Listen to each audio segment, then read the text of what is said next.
estar el oro frente al dólar estadounidense, que fue el más votado en la encuesta de Telegram. La semana pasada hablábamos de posiblemente correcciones, que rompiera esta zona quizás de soporte y ahora está actuando un poco como zona de resistencia, que el precio fuera a marcar un nuevo mínimo, pero no un cambio de tendencia, sino que prácticamente se alineara con los mínimos crecientes de la tendencia en gráficos de 4 horas, ¿no? Entonces, este análisis va a ser nuevo, ¿no? Esto va a ser una hipótesis nueva, ya lo de la semana pasada pues ya pasó, recordemos que estamos es en el presente y el pasado pues ya no importa tanto, sino que hay que enfocarnos en un nuevo análisis y ver para qué está interesante en estos días, ¿no? Entonces, sigue respetando la tendencia, ¿no? Sigue respetando los mínimos crecientes, una tendencia alcista, hablábamos de la corrección en el euro la semana pasada, era porque pues los rendimientos de los bonos en Estados Unidos, que esa es la parte, digamos, para mí fundamental ahorita, ¿no? Los rendimientos de los bonos en Estados Unidos, si ustedes lo ven, han estado subiendo, ¿cierto? Que por lo del techo de deuda, que se llegará a un acuerdo, sí, ¿no? Mientras que pase esa incertidumbre, pues es normal que suban los rendimientos porque los acreedores van a pedir un poco más de, de prima, ¿no? Entonces es normal que suba el rendimiento del bono en Estados Unidos y por ende el oro corrija, ¿no? Entonces, para mí, para que está interesante desde la perspectiva estructural, primera parte de la metodología y ya vamos a hablar de la parte fundamental. Entonces, primera parte estructural, entonces lo que observamos es mínimos crecientes, me gustaría un escenario muy parecido a este acá.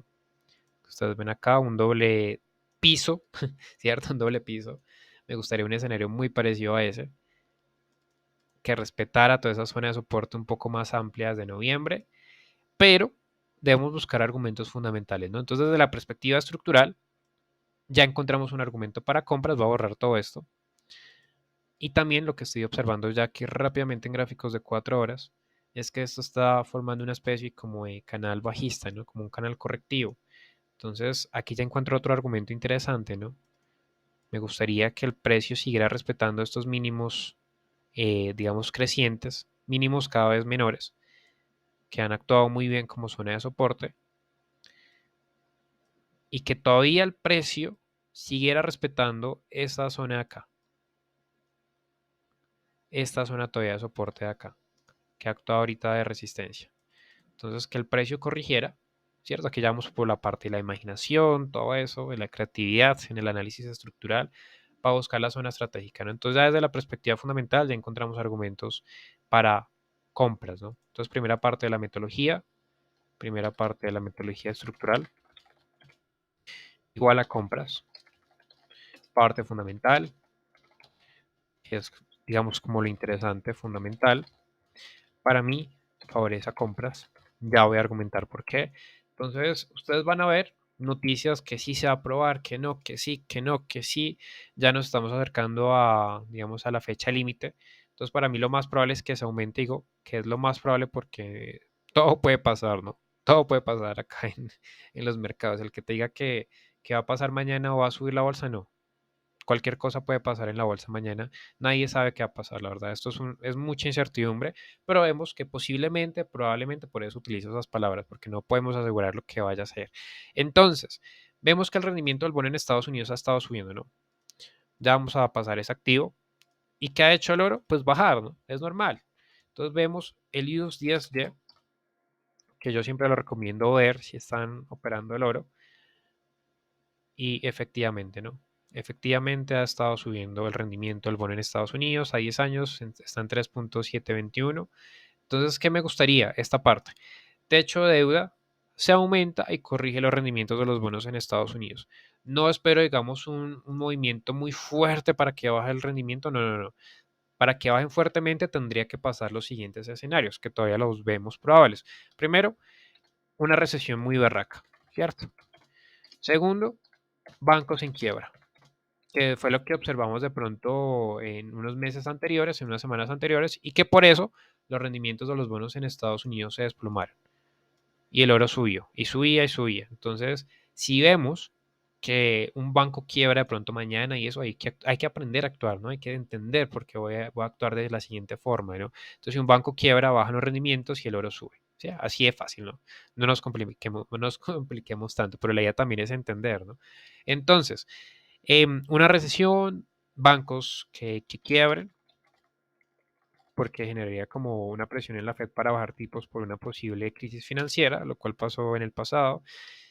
Tercero, y este es un movimiento que yo no lo esperaría tan fuerte, que por eso de pronto no buscaría el máximo histórico en el oro todavía, y es el siguiente. Tercero, el aumento del techo en deuda en Estados Unidos, que eso es un show entre republicanos, demócratas, que decimos que es posiblemente que se aumente en estos días, ya que se está acercando la fecha, porque Biden llega y dice, bueno, pues me lo aumentan, seguimos discutiendo, o pues bueno, nos vamos a un default y ya.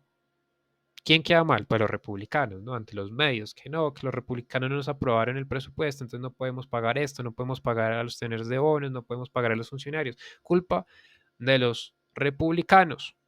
Y se acercan elecciones, entonces creo que ahí Biden fue inteligente, que me parece que eso de la política es prácticamente una mierda, de verdad la política es una mierda, pero pues también hay que aprender de esa parte, cómo funciona esa mierda.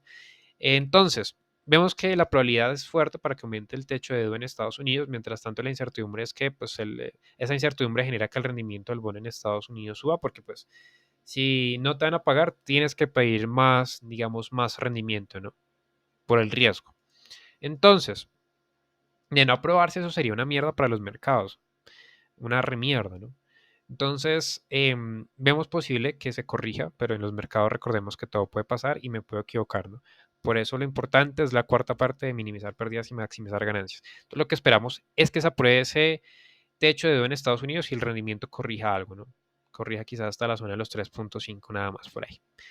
No esperaríamos más, después esperaríamos quizás el dato de inflación en Estados Unidos de mayo que sale en junio, que ahí yo tengo ya un análisis interesante. Recuerden que para mí el petróleo es un indicador de inflación, que por eso posiblemente la inflación no bajó tanto en el último dato, ¿no? Porque la inflación se disparó, la inflación no, sino el petróleo se disparó, y por ahí hicimos un video de eso, ¿no? Que la inflación lleva, que el petróleo lleva el ritmo de la inflación a veces, ¿no? Que puede ser como un indicador adelantado y también de recesión económica, ¿no? Entonces, em, esperaríamos este escenario en el rendimiento del bono en Estados Unidos, que corrija solamente por el aumento del techo de deuda en Estados Unidos, que es para que el Estado siga gastando, gastando, imprimiendo dinero todavía. Entonces, vamos a ver otra vez el oro. Lo hemos analizado aquí en Pepperstone, ¿no? Creo que lo hemos visto aquí en Pepperstone. Entonces, ya pasamos, ya vimos la parte estructural, que compras, que la parte fundamental argumentamos de pronto que sería interesante por el aumento del techo de deuda en Estados Unidos, pero lo más importante acá es buscar, digamos, lo de minimizar pérdidas y maximizar ganancias, que todos nuestros análisis van dirigidos prácticamente a la gestión. Entonces, ¿qué me gustaría? Que siguiera respetando esa zona anteriormente de soporte, ahorita de resistencia, corrigiera algo mientras que pasa esa incertidumbre, que si van a aprobar o no, sí, no, bla, bla, bla. Los medios nos quieren mantener con miedo todos los hijueputos días, ¿no? Ustedes van a ver todas las noticias, es pura negatividad, que guerra, que inflación, que COVID, que bla, bla, bla, nos quieren mantener ahí como en ese sistema negativo, ¿no? Entonces, me gustaría este escenario, 1951, 1950, 1900, en ese rango de 1951, que fue el mínimo de la semana pasada, o que hiciera un nuevo mínimo a la zona de los 1946. En ese rango me gustaría 1951, 1946 para comprar, ¿cierto? Una posición larga, entrar en compra ahí, nos alineamos prácticamente a estos mínimos cada vez menores que han actuado muy bien como zona de soporte. Pondría un stop loss muy pero muy corto que llega pues no a influir tanto. Y recuerden tener varias oportunidades, 100, 200, 300 oportunidades, no arriesgar todo en un análisis, eso es muy estúpido. Y pondría un stop loss en la zona de los 1937. ¿Cierto? Me iría a buscar esta zona acá de los $2010. Esta zona acá. Que posiblemente esto esté en una fase bajista, ¿no? No estamos diciendo que vaya a subir demasiado el oro, que pues tendría que pasar ciertos escenarios para que suba, que si un banco quiebra, por ejemplo, aquí este ruido impresionante del oro, que subió bastante el oro, como ustedes ven acá, esta mecha gigantesca, que después se convirtió en una mecha roja porque la Fed y la inflación sigue estando alta, y la Fed subió 25 puntos básicos y no generó esa pausa, que posiblemente en junio se vea esa pausa si vemos datos negativos de recesión y eso, por eso ya lo que vamos a analizar en las próximas semanas. Pero esta subida que se generó fue porque un banco comenzó a bajar fuertemente en bolsa y bajaron los rendimientos de los bonos, pero ya después todo como que se ajustó y se normalizó de pronto esa crisis financiera. Pero sí, recuerden, si ustedes ven que un banco quiebra, comprar oro rápidamente. Esto subiría otra vez. Entonces, por el momento, estructuralmente, ya nos quedamos con esta hipótesis. Ya no voy a echar tanta cháchara. Primer take profit de esta zona de los 1982, que nos daría una relación más o menos de 2,5. Take profit 1 y take profit 2. Entonces, este es mi análisis de hoy del oro. Comenten qué analizar. Entonces, básicamente sería buscar compras en la zona de los 1951, 1946, un stop loss por debajo de los 1940, 1937, primer take profit la zona de los 1981, segundo take profit la zona de los $2010. Y listo, yo creo que es todo. Un abrazo, éxitos y bendiciones.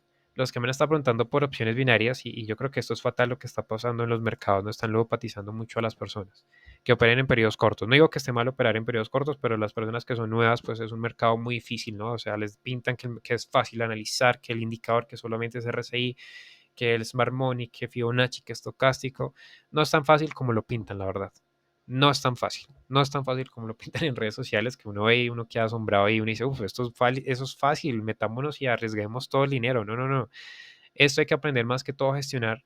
No es tanto el análisis, sino la gestión. Eso es verdaderamente lo más importante, y los que me están preguntando por opciones binarias creo que debería estar prohibido. Opciones binarias debería estar prohibido.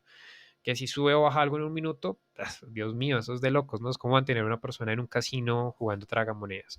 Un abrazo, éxitos y bendiciones.